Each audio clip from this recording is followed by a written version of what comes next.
लखन नाम का एक आदमी ढाबे पर काम किया करता था और रोजाना ढाबे पर बहुत मेहनत से खाना बना था और लोगों को खिलाता था। लेकिन वह इतना दिन भर कमाने के बाद भी अपने घर की जरूरतों को पूरा नहीं कर पाता था। एक बार जब बोल ढाबे पर काम कर कर अपने घर जाता है तो लखन की बीवी उससे कहती है कि तुम दिन भर ढाबे में इतनी मेहनत का काम करते हो, लेकिन फिर भी थोड़ी ही पैसा कमा पाते हो। यह सुनकर लखन कहता है, हाँ तो मैं क्या करूं, मैं जितने पैसे कमा सकता हूं इतना तो काम आता हूं ना। और यह कहकर वह सो जाता है।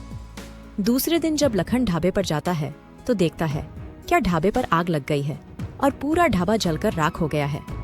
ये बात अपनी बीवी को बताता है तो उसकी बीवी कहती है, हाय हाय यह क्या हो गया, हमारा घर का खर्च कैसे भी चल जाता था ढाबे के भरोसे, लेकिन अब हमारा क्या होगा। यह सुनकर लखन कहता है कि इतना क्यों रो रही हो, मैं कोई दूसरा काम ढूंढ लूंगा। पर यह कहकर लखन काम ढूंढने चला जाता है।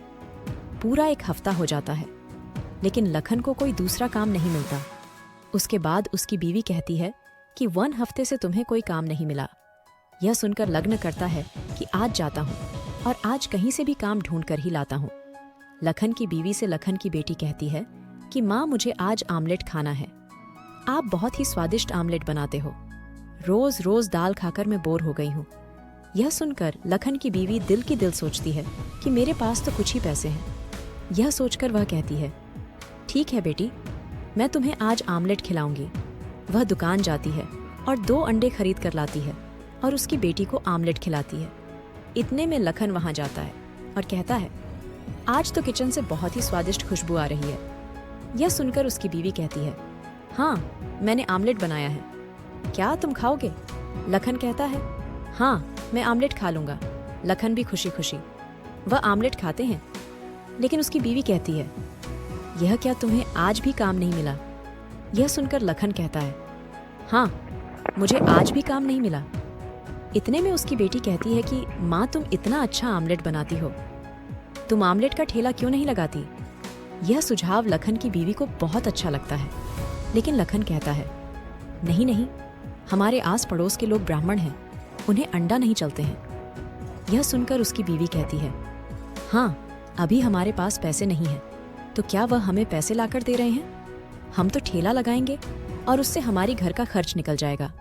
और यह कहकर उसकी बीवी अपने फ्रेंड से कहती है कि आमलेट बनाने का मुझे सामान लाकर दो। दूसरे दिन लखन की बीवी आमलेट का ठेला लगाती है और धीरे धीरे पढ़कर बहुत लोग वहां आमलेट खाने आते हैं। लेकिन उसके पड़ोस में रहने वाली एक बुढ़िया जो भ्रमण थी उसके पास आती है और बढ़ेगी। गुस्से से उससे कहती है, ये तुमने क्या कर दिया, हम ब्राह्मणों के मोहल्ले में तुम आमलेट का ठेला लगा रही हो, जल्दी से इस आमलेट के ठेले को बंद कर दो। पहर की कहानियां सुनकर लखन की बीवी कहती है कि अब तो आमलेट का ठेला यही लगेगा, तुमसे जो होता है वह तुम कर लो। यह सुनकर उस बूढ़ी औरत को बहुत गुस्सा आ जाता है और वह कहती है कि मैं तो तुम्हें अच्छी तरह सबक सिखाऊंगी। पूरा 1 महीना बीत जाता है और लखन की बीवी आमलेट का ठेला लगाती है और उनकी अच्छी आमदनी हो जाती है। लेकिन वह बुढ़िया उसका बहुत गुस्सा करती है। एक दिन जब लखन की बीवी आमलेट का सामान लेने के लिए बाजार जा रही होती है तो वह बुढ़िया पीछे से आकर उसे नाले में फेंक देती है। नाले में धक्का देने के बाद लखन की बीवी मर जाती है और भूत बन जाती है। जैसे ही लखन को पता चलता है तो उसके पैरों तले जमीन खिसक जाती है और वह बहुत रोता है। लेकिन लखन की बीवी भूत बनने के बाद अपने घर जाती है और अपनी बेटी को रोते हुए देखकर बहुत दुखी होती है। फिर वह अपनी छोटी बहन के घर जाती है और कहती है कि बहन मुझसे डरो मत, मैं तुम्हारी बड़ी बहन हूँ, मैं भूत बन गई हूँ, लेकिन मुझे तुम्हारे सिवा कोई नहीं देख सकता। उसकी बहन कहती है कि मैं तुम्हारे लिए क्या कर सकती हो। लखन की भूत बीवी उसकी बहन से कहती है कि मुझे तुम्हारे शरीर में जगा दो, मैं दोबारा आमलेट का ठेला लगाऊंगी और अपने परिवार को पालूंगी। यह सुनकर उसकी बहन मान जाती है और लखन की भूत भी उसके बहन की शरीर में गुजरती है और आमलेट धंधा दोबारा से करने लगती है। दोबारा उसकी बहन को आमलेट बेस्ट देखकर बुढ़िया और नाराज हो जाती है और उससे कहती है कि आमलेट का ठेला बंद कर दो।